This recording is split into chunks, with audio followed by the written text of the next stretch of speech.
ఉన్న బంగారాన్ని విడిపించి ఆ రోజు ఆన్లైన్ రేటుకే మేము కొంటాం. Sharma gold company. Welcome to Suman TV.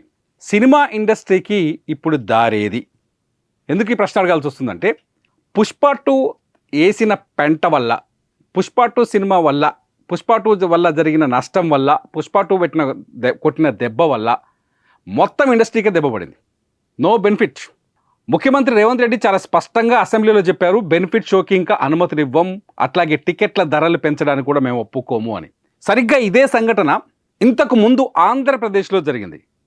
Andhra Pradesh deputy సీఎంగా ఉన్న పవన్ కళ్యాణ్ సినిమా రిలీజ్కు ముందు ఆంధ్రప్రదేశ్ ప్రభుత్వం కూడా సినిమా థియేటర్ల పైన పెత్తనం కోసం కొన్ని ప్రయత్నాలు చేసింది. సినిమాల టికెట్ల ధరల్ని ప్రభుత్వమే నిర్ణయించాలని చెప్పేసి ఒక నిర్ణయాన్ని తీసుకొని కొంత రభస రంబోల చేసినప్పుడు ఇండస్ట్రీ మొత్తం వెళ్ళి ఆ రోజు జగన్ దగ్గర కూర్చుంది, జగన్తో మాట్లాడింది. ఆ రోజు అప్పటికేదో ప్రాబ్లం అయితే సాల్వ్ అయింది. ఆ తర్వాత ఎఫెక్ట్ చాలా జరిగింది. అదంతా ఒక రాజకీయం. కానీ సేమ్ సిచ్యువేషన్ ఇప్పుడు తెలంగాణలో ఏర్పడింది. నిజంగా చెప్పాలంటే పుష్ప 2 సినిమా బెనిఫిట్ షోలకి బీభత్సమైన ఫ్రీడమ్ ఇచ్చింది ప్రభుత్వం. తెలంగాణ ప్రభుత్వం ఇచ్చిన అనుమతులు మొత్తం దేశవ్యాప్తంగా చర్చకు దారితీసినాయి. మామూలు చర్చ కాదు అది. ఒక్క టికెట్ని 3,000 రూపాయలకు అమ్మారు.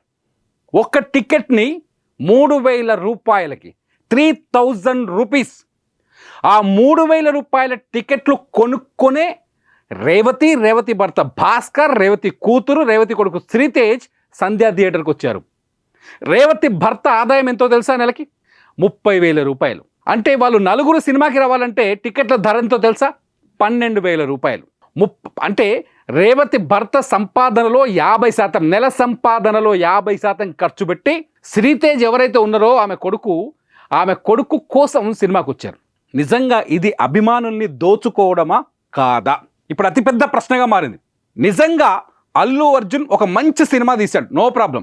అల్లు అర్జున్ ఒక మంచి సినిమాతో వచ్చాడు, నో ప్రాబ్లం.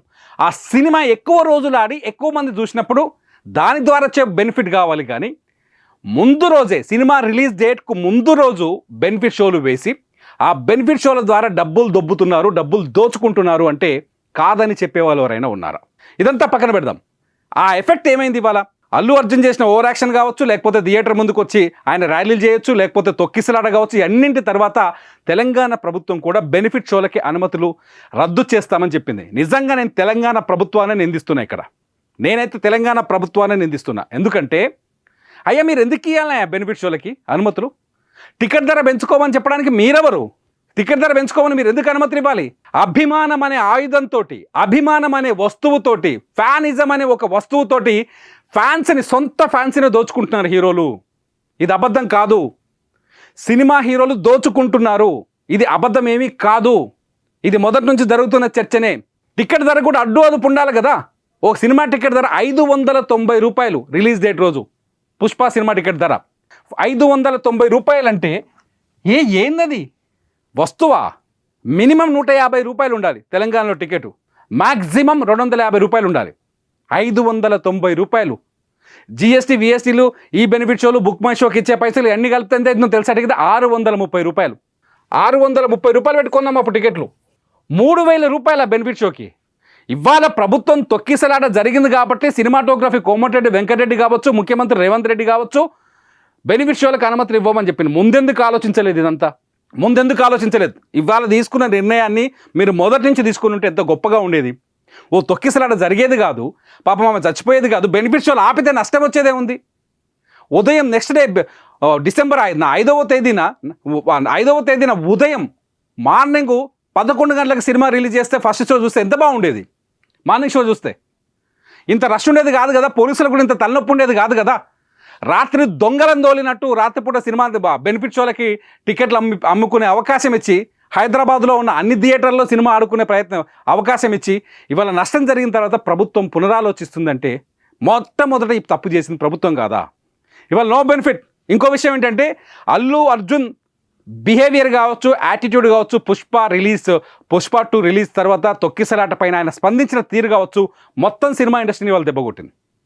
ఈ సంక్రాంతికి 2 పెద్ద సినిమాలు వస్తున్నాయి. ఒకటి రామ్ చరణ్ నటించిన గేమ్ చేంజర్, జనవరి 10వ తేదీన రిలీజ్ అవుతుంది. అట్లాగే వెంకటేష్ నటించిన సంక్రాంతికి వస్తున్నాం జనవరి 12వ తేదీన వస్తుంది.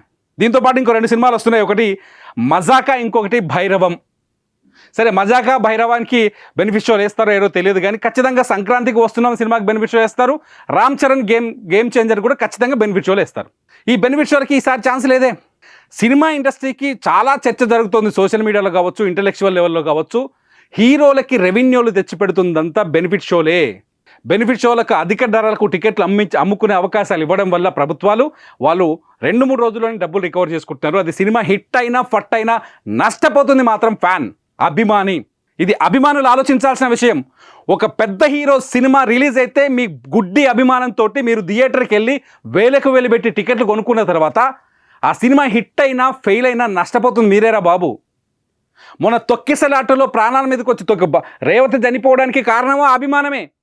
ఇవాళ శ్రీతేజ్ అనేవాడు అల్లు అర్జున్ ఫ్యాన్, అభిమాని. ఆ వీరాభిమాని కోసం, ఆ బుడ్డోడి కోసం ఆ తల్లి ఆమె భర్త జీతంలో సగం డబ్బులు తీసుకొని సంధ్యా థియేటర్కి వచ్చింది. ఈ అభిమానాన్ని కొంచెం తగ్గించుకుంటే బెటర్. ఈ అభిమానుల్ని బెనిఫిట్ షోలు, ఎక్కువ టికెట్ ధర పెంచుకునే అవకాశాలు ఇచ్చి ప్రభుత్వాలు కూడా రెచ్చగొట్టకుండా ఉంటే చాలా బాగుంటుందని నా ఒపీనియన్. మీరేమంటారు? నిజంగా ఇది అభిమానులు దోచుకునే విధానమా కాదా? మీరేమంటారు? ఈ వీడియో కింద కామెంట్ చేయండి. మీ కామెంట్స్ పైన ఖచ్చితంగా నేను మరో వీడియో చేస్తా. చూస్తూనే ఉండండి సుమన్ టీవీ.